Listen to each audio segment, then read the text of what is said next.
बेहतरीन बीबी होगी। सही कहा रसूल अल्लाह। चलो उसके घर चलते हैं।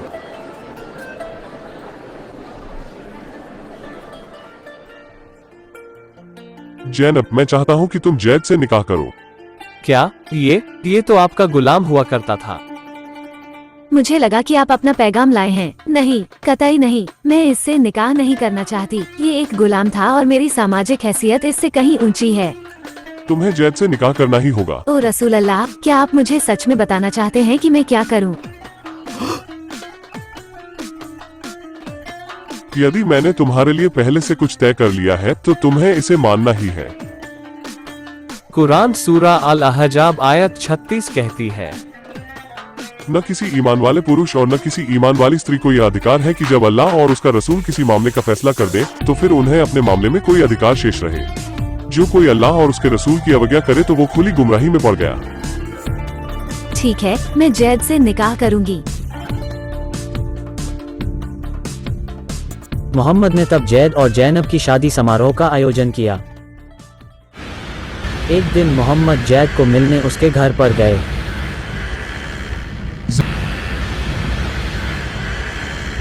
जैद, क्या तुम घर पर हो? लेकिन जैद घर पर नहीं था।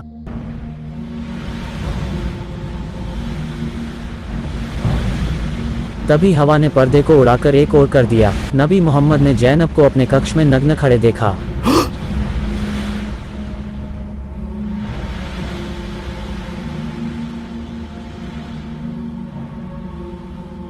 माशा अल्लाह।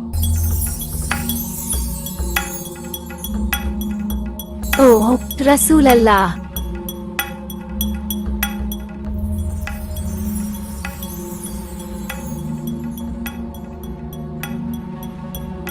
जैनब ने जल्दी जल्दी अपने कपड़े पहने। तब वो मोहम्मद से मिलने बाहर आई। ए अल्लाह के नबी, अंदर आइए। आप तो मेरे माता और पिता की तरह हैं। अल्हम्दुलिल्लाह, जो लोगों के दिलों को बदल देता है।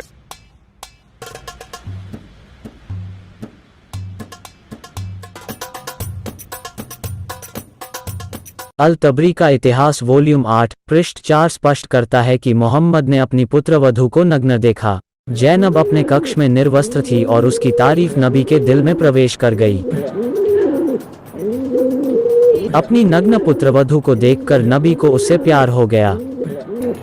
कुरान सूरा अल अहजाब आयत 36 की तफसीर अल जलालैन के अनुसार ऐसे मौके पर उस नबी ने उसको देखा और उसके लिए प्यार को महसूस किया। जब जैद वापस घर आया तो जैनब ने नबी मोहम्मद के आने के बारे में बताया। आपके पिता यहाँ आए थे जब आप घर पर नहीं थे। इसके बदले वे मुझसे मिले। ओह, तो तब क्या हुआ? कुछ नहीं हुआ। जब उनको पता चला कि आप यहाँ नहीं हैं, वे चले गए। अच्छा। ओह, जाने से पहले उन्होंने कहा, अल्हम्दुलिल्लाह, जो लोगों के दिलों को बदल देता है। इसका क्या मतलब है? मुझे नहीं पता। जैद नबी मोहम्मद के साथ बचपन से रहा था और निश्चित तौर पर अपने पिता के व्यक्तित्व और चरित्र के बारे में बहुत अच्छी तरह से जानता था।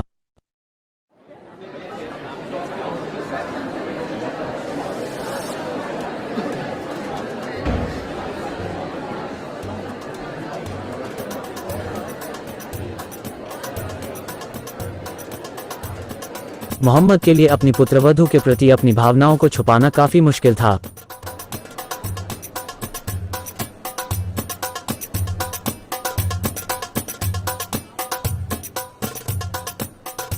जब जैद को अपने मुंहबोले पिता का उसकी पत्नी के प्रति बर्ताव का पता चला तो उसको यह जानकर काफी बुरा लगा। इनको देखो, मैं कह सकता हूँ कि इनके बीच में कुछ चल रहा है। ये तो साफ है। ये सही है क्या? गंद फैला रखा है। जैद के लिए हालात खराब होने लगे जब अल्लाह ने उसे दंड दिया जब भी वो अपनी पत्नी से संबंध बनाने की कोशिश करता।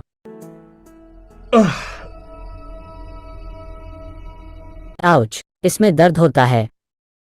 मेरे गुप्तांग में बहुत बुरी तरह से सूजन आ गई है। इसमें दर्द होता है।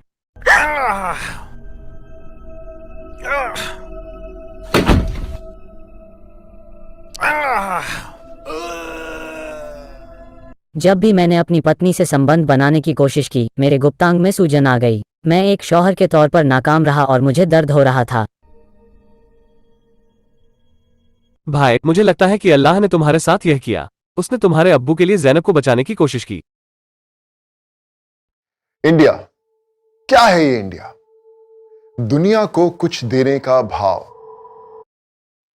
तफसीर अल कुर्तबी अल जमीली अखाम वॉल्यूम 7 पृष्ठ 139 कुरान सूरा अल अहजाब आयत 37।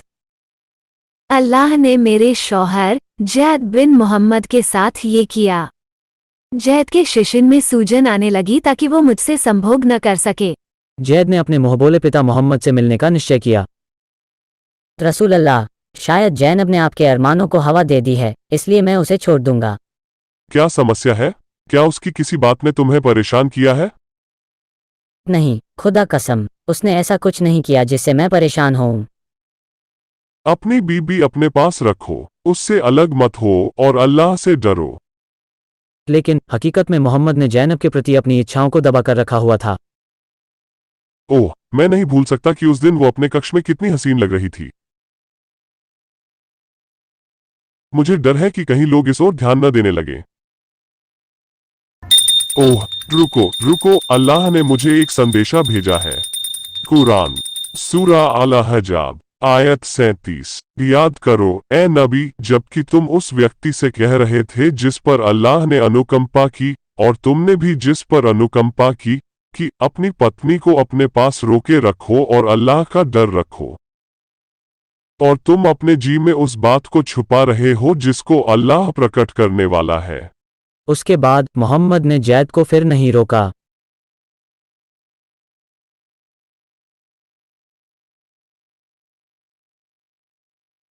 मैं जैनब को तलाक दे दूंगा ताकि आप उससे निकाह कर सको। जैसी तुम्हारी इच्छा।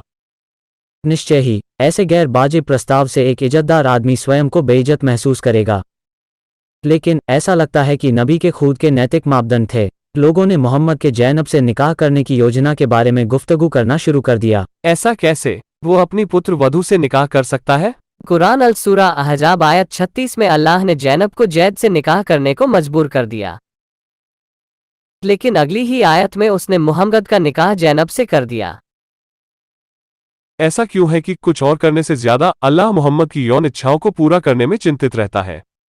अल्लाह ने मुझे जैनब से निकाह करने की इजाजत दी है क्योंकि जैद मेरा सगा बेटा नहीं है। अतः जब जैद को उसकी कोई जरूरत नहीं रह गई थी, हमने उसका निकाह तुम्हारे साथ कर दिया ताकि ईमान वालों को अपने मुंह बोले बेटों की बीबियों से संबंध बनाने में कोई असहजता न हो, जबकि उन्हें उनकी कोई जरूरत न रह जाए, और हमेशा अल्लाह का ही हुक्म बजाया जाता है। कुरान सूरा अल अहजाब आयत 37 से मोहम्मद ने गोद लेने पर प्रतिबंध लगा दिया। अब हम अनाथों को गोद नहीं ले सकते। इस धरती पर खुदा कैसे गोद लेने की नेक प्रथा को खत्म कर देगा? यह बताने के लिए कि जैद उसका सगा बेटा नहीं है और उसके लिए अपनी पुत्रवधू से निकाह जायज है। वाह, बहाना तो अपराध से भी बदतर है। कौन होगा जो नबी की नैतिक मिसाल का अनुसरण करना चाहेगा? अपनी पुत्रवधू के प्रति गलत इच्छाओं को पनपने देना। क्या हम अपने बच्चों के लिए सखीना, मावादा और रामा निकाह नहीं चाहते?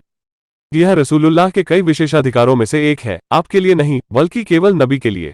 तफसीर अल कुर्तुबी कुरान सूरा अल अहजाब आयत 50। अगर पैगंबर मोहम्मद एक औरत पर दृष्टिपात करता है और उसे पाने की चाह रखता है, तो उसके पति के लिए उसे तलाक देना जरूरी है ताकि वह उसे निकाह कर सके। यह अल्लाह की ओर से उसका अधिकार है।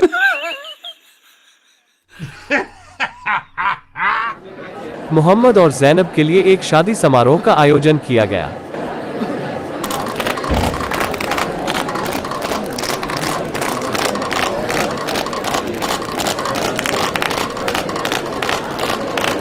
सिवाय जैद के हर कोई खुश था। मैंने अपनी प्यारी बीबी को खो दिया। इससे ज्यादा और क्या होगा कि मैं अब नबी का गोद लिया बेटा नहीं हूँ। पहले लोग मुझे जैद बिन मोहम्मद बुलाते थे, लेकिन अब वे मुझे जैद बिन हरथा बुलाते हैं। इस तरह के हालात में तो मैं खुश नहीं हो सकता। देर रात तक मेहमान नबी मोहम्मद के घर को छोड़कर जाना नहीं चाह रहे थे। नबी ने कमरे से बाहर निकलकर यह इशारा किया कि मेहमानों के जाने का वक्त हो गया है। कुछ समय बाद अधिकांश लोग मोहम्मद के घर से चले गए, लेकिन 3 लोग अभी भी रह गए। ये लोग अभी तक यहीं हैं। ये क्यों नहीं गए? क्या वे नहीं जानते कि हम अकेले रहना चाहते हैं? नबी ने उन्हें अपनी नाखुशी जाहिर की। देखो यार, उसने यह जाहिर करने की कोशिश की है कि हमें जाना चाहिए। क्या वो हमसे सीधे नहीं बोल सकता? शायद मेहमानों से छुटकारा पाने के लिए भी उसे अल्लाह की मदद चाहिए।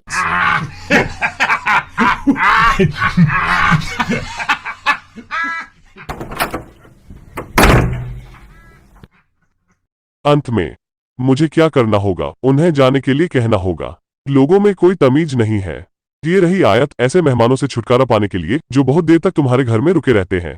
कुरान सूरा अल अहज़ाब आयत 53। ए ईमान लाने वालों, नबी के घरों में प्रवेश न करो सिवाय इसके कि कभी तुम्हें खाने पर आने की अनुमति दी जाए, वो भी इस तरह कि उसकी तैयारी की प्रतीक्षा में न रहो। अलबत्ता जब तुम्हें बुलाया जाए तो अंदर जाओ और जब तुम खा चुको तो उठकर चले जाओ, बातों में लगे न रहो। निश्चय ही तुम्हारी यह हरकत नबी को तकलीफ देती है, किंतु उन्हें तुमसे लज्जा आती है, किंतु अल्लाह सच्ची बात कहने से लज्जा नहीं करता। निकाह के बाद भी लोग मोहम्मद की जैनब से शादी के बारे में उल्टी सीधी बातें करते रहे। क्या उसमें दिल नहीं है जो उसने जैद की गोद लेने को ही रद्द कर दिया? सही कहा। क्या उसको याद नहीं है कि पहले उसने ही काबा के सामने कसम खाकर जैद को अपना बेटा माना था? हमारी संस्कृति में जब हम एक बार किसी बच्चे को गोद ले लेते हैं तो वो व्यक्ति जिंदगी भर के लिए हमारे परिवार का सदस्य बन जाता है। जिंदगी भर के लिए। मोहम्मद ने जैद के साथ किए गए अपमान के बारे में लोगों को गुफ्तगू करने से रोकने की जरूरत महसूस की। मुझे कुछ करना होगा। जैद, मुस्लिम फौज का नेतृत्व कर बसरा पर हमला करो, बैजेंटाइन की सत्ता पर कब्जा कर लो, झंडा बरदार बनो। जी रसूल अल्लाह। जैद ने 3000 मुस्लिम फौजियों का नेतृत्व करते हुए बसरा की ओर कूच किया। मुस्लिम फौज के अन्य 2 कमांडर थे जफर इब्न अबू तालिब और अब्दुल्ला इब्न रावा। तुम्हारे गुप्तांग में अभी भी सूजन है क्या? बकवास मत कर। जैद नेतृत्व करते हुए अपनी फौज को मदीना से बसरा ले गया, जो कि शाम या सीरिया भूभाग में थी। बैजेंटाइन फौजों ने मुताह नामक गांव में उनका सामना किया।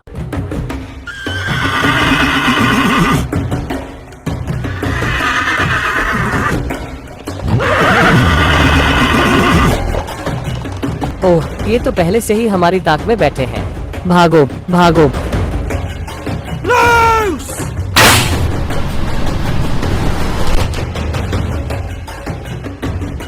दोनों मुस्लिम कमांडर जफर इब्न अबू तालिब और अब्दुल्ला इब्न रवाह लड़ाई में मारे गए।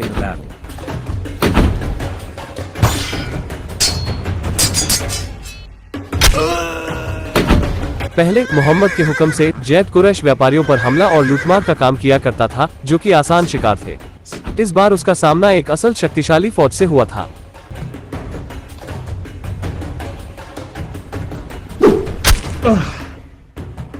अंततः जैद मारा गया।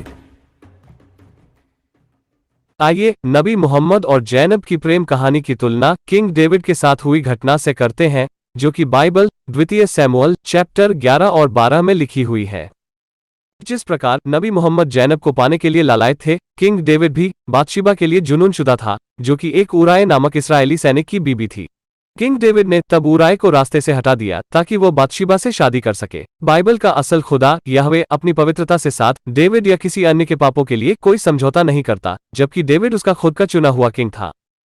उसने किंग डेविड को कठोर ताड़ना और दंड दिया। द्वितीय सैमुअल चैप्टर 12 आयत 10।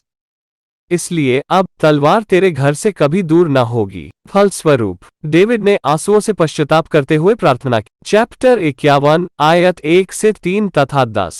हे परमेश्वर, अपने अटल प्रेम के अनुसार मुझ पर दया कर। याहवे ने अन्य पुरुष की पत्नी के लिए यौन लोलुप्त इच्छाओं की निंदा की। मैथ्यू चैप्टर 5 आयत 27 और 28। 167 चैप्टर 20 आयत 17। अपने पड़ोसी की पत्नी का लालच न करना। दूसरी ओर कुरान के खुदा अल्लाह सुब्हानहू व तआला ने मोहम्मद को कभी दंडित नहीं किया, भले ही वो कितना पापपूर्ण कृत्य था। अल्लाह ने कुरान की विभिन्न आयतों के माध्यम से पैगंबर की बुरी इच्छाओं को पूरा करने के लिए उसके साथ सहयोग किया, जो कि उसके खुद के बेटे और पुत्रवधू के घर को बर्बाद करने को जायज ठहराते हैं। कुरान सूरा अल अहजाब आयत 37 और 38। अल सिरा अल हलाबिया वॉल्यूम 3 पृष्ठ 377। यदि मोहम्मद किसी शादीशुदा औरत के लिए लालायत होता तो उसके शौहर के लिए यह लाजमी होता कि उसे मोहम्मद की खातिर तलाक दे। तबरी वॉल्यूम 9 पृष्ठ 134। मोहम्मद ने जैनब को हथिया लिया, लेकिन अल्लाह को इस रिश्ते में कोई खराबी नजर नहीं आई और उसने शादी का हुक्म दिया। अल्लाह तो मर्दों के दिलों में जिना की लालसा को जाहिर करने का भी दावा करता है। सही मुस्लिम किताब नंबर 33 हदीथ नंबर 6422। अल्लाह ने जिना के उस हिस्से को तय कर दिया जिसमें एक मर्द लिप्त होगा, इससे कोई बच नहीं सकता। मोहम्मद और जैनब के निकाह के कुछ समय बाद अल्लाह ने गोद लेने की प्रथा को पूरी तरह से खत्म कर दिया। कुरान सूरा अल अहजाब आयत 4 और 5 के अनुसार यह स्पष्ट है कि गोद लेने के नेक नैतिक कार्य को खत्म करने का कारण मोहम्मद को उसके सहाबा के इल्जामात से बचाना है। कुछ मुसलमानों का तर्क है कि गोद लिए बच्चे सगे बच्चे नहीं हैं, इसलिए पैगंबर मोहम्मद अपने गोद लिए बेटे की पत्नी से शादी कर सकते हैं। यह एक कमजोर बहाना है क्योंकि कानूनी और नैतिक रूप से उसे तब भी एक सभ्य संसार में बेटा माना जाता था। क्या मोहम्मद ने काबा के सामने कुरैश के लोगों के समक्ष कसम नहीं ली थी कि जैद उसका अपना बेटा बन गया है? गवाही दो तुम सब जो हाजिर हो। जैद मेरा पुत्र है, मैं उसका वारिस होऊंगा और वो मेरा होगा। कुरान सूरा अल अहजाब आयत 21 में मोहम्मद ने बेहतरीन अखलाकी नमूना होने का दावा किया है। निसंदेह तुम्हारे लिए अल्लाह के रसूल में एक उत्तम आदर्श है, अर्थात उस व्यक्ति के लिए जो अल्लाह और अंतिम दिन की आशा रखता हो और अल्लाह को अधिक याद करे। क्या यहाँ कोई भी समझदार मोमिन है जो अपने ही बेटे की बीबी से शादी करने में पैगंबर के नमूने का अनुसरण करना चाहेगा?